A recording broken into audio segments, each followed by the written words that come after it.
Hello YouTube friends, welcome to the Red Parrot channel. I'm your host, Mary Ellen.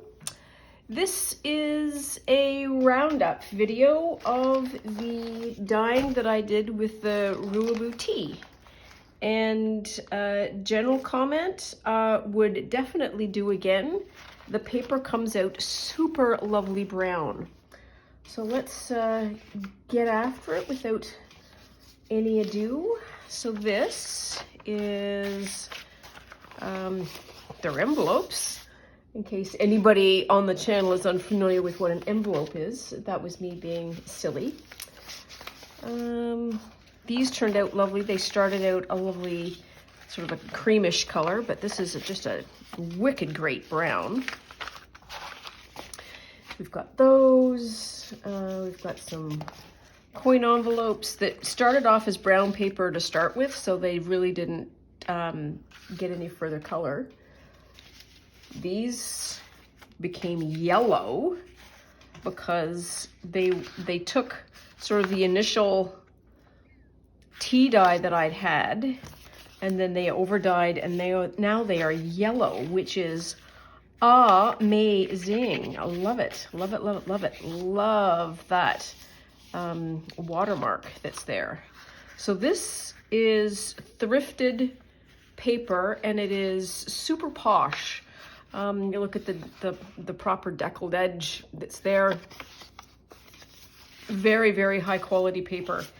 And one of the things that I am learning about all of this dyeing that I am doing is that the kind of paper that you have really does affect how the dye gets taken up and what happens to it. That's another envelope that is stuck, but you know, we'll worry about it later.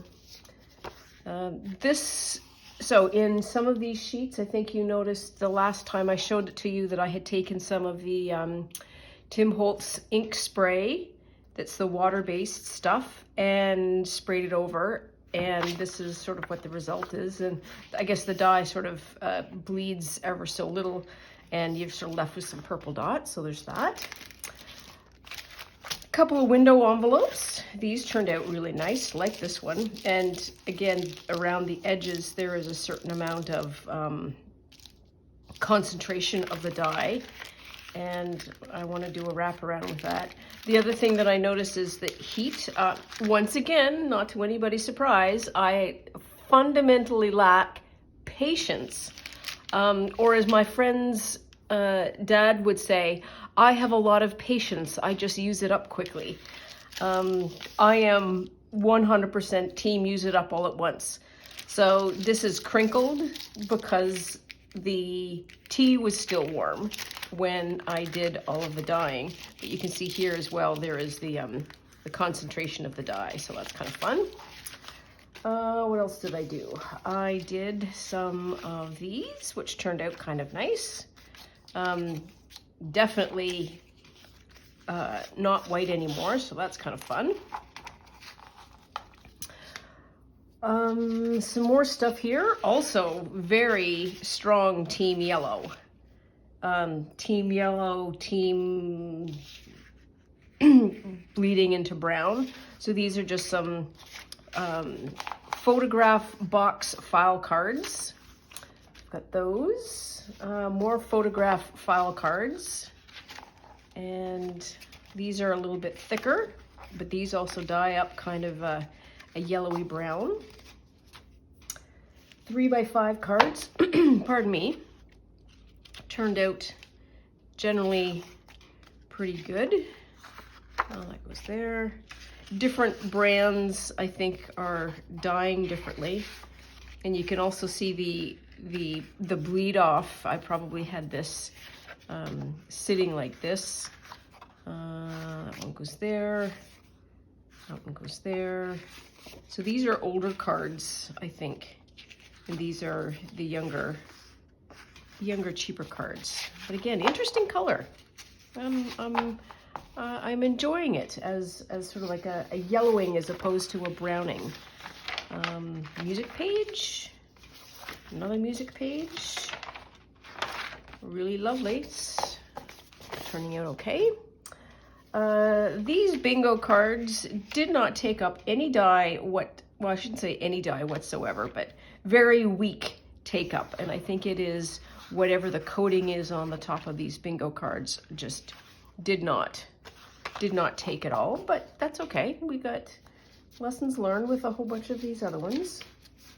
This is some marbled paper and just sort of plain white paper. Nope, this is also marbled. There we are, the right way around. Very happy with the way that looks. Some bird book pages, and these all turned out lovely and yellowed. So the aging of this is a yellowing as opposed to a browning, I think is quite interesting. These are lined pages, or it used to be lined pages back when we started. Not lined pages anymore. The lines are all gone. And there's a little bit of that spray. But the paper is nice. I mean, you could certainly cut it down and just have some plain yellowed stationery. Here is some deckled sheets that go with the deckled envelopes. Where are they? So this goes with this envelope. These are almost green, but very, very posh, deckled both edges. You can see almost like 3 stripes here. Probably by the way I was drying them, having sort of other things laid on top of them for a little bit of time. Put that back in the stack. There we are. A couple of pieces of stationery. This is nice thick paper and sort of starts off as a white. Happy with that. What's all this? Oh yes, okay. Some more stationery. And this is, oops. This is started off stark white, and I'm not sure, I'll look through the camera here, if you can see, there, you can sort of see there, that's it. You can see the pattern on this paper, and sort of how it goes into again, another lovely yellow. Oh, and I have two pages of that. That's kind of fun.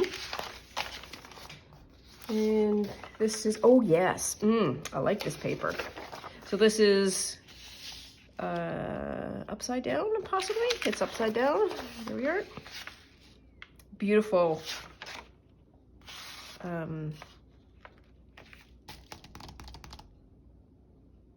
Stationery that has got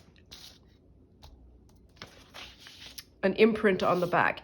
And it seems to me that the imprint is now darker as a result of the tea dyeing than it was before. I'll have to get a blank and compare and contrast, but this seems more visible now than it was before it got dyed. So that's interesting to note. This is also barely a lined sheet of paper. Barely a lined sheet of paper.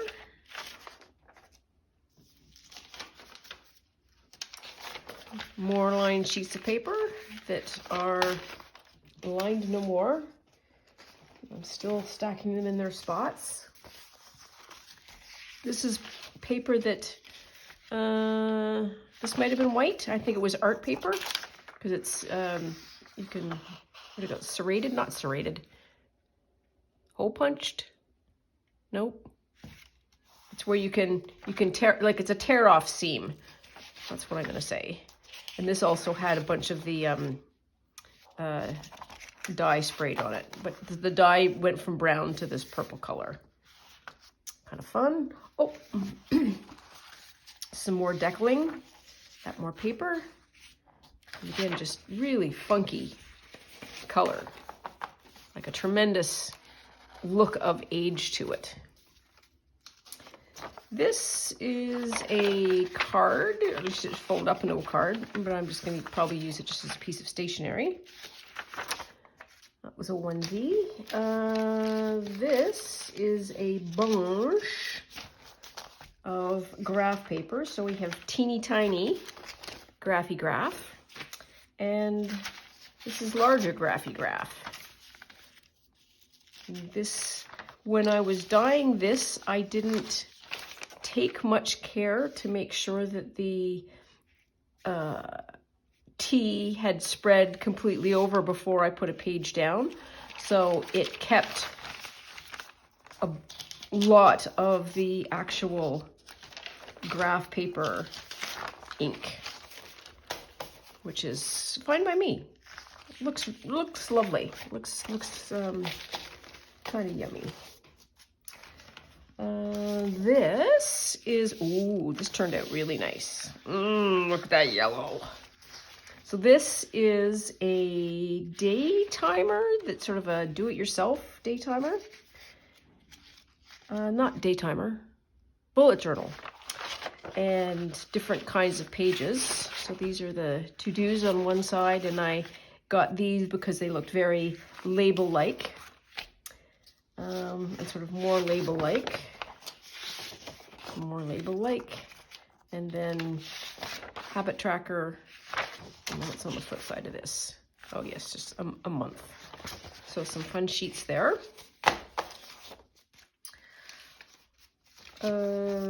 Adult crayons, or adult coloring pages. So these turned out all right.